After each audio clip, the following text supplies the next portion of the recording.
Of dailywire.com and host of the Ben Shapiro Show, and he joins us now. Hey, Ben, good to see you.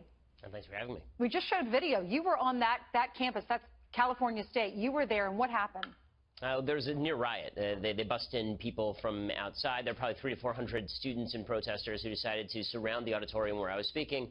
They blocked the doors. They were assaulting people who were trying to get in. The police had to sneak people in to see the speech 2 at a time. I had to be escorted off campus by motorcycle cops and an armed guard.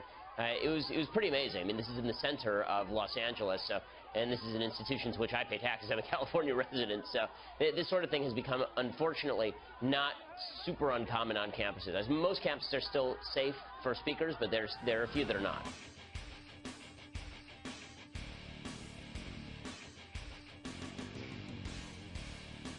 I think that both President Trump and congressional Republicans are interested in promulgating some sort of legislation at some point to link funding, federal funding for universities to their willingness to actually enforce the law. We've seen on campuses that there have been assaults, there have been acts of violence, there's been property damage, and very often the universities use that as an excuse to prevent conservatives from speaking on campus. They don't actually do anything about the crime that's being committed on their own campuses.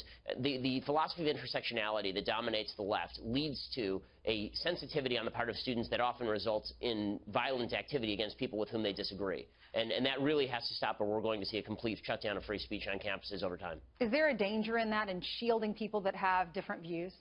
100%. I mean, there's a danger to conservatism, obviously. There's also a danger to the students. Jonathan Haidt, who's a social psychologist over at New York University, he says that the microaggressions mentality, this idea that if I say something that, quote unquote, offends you, and then you act out against me, that this is something that we ought to promulgate. The problem with that, he says, is it actually creates a generation of people who are mentally weak, not just mentally weak, but mentally damaged. Because if you're in search of being offended in order to increase your virtue level, then you're going to lead a much more unhappy life. You're not going to be able to stand up to the pressures of the real world. So the people who are actually most damaged by this are a lot of left-leaning students on campus who never hear an opposing point of view and who are never expected to deal with facts they may not like. Do we need to explore the ideology of these protesters, find out why exactly they're doing it?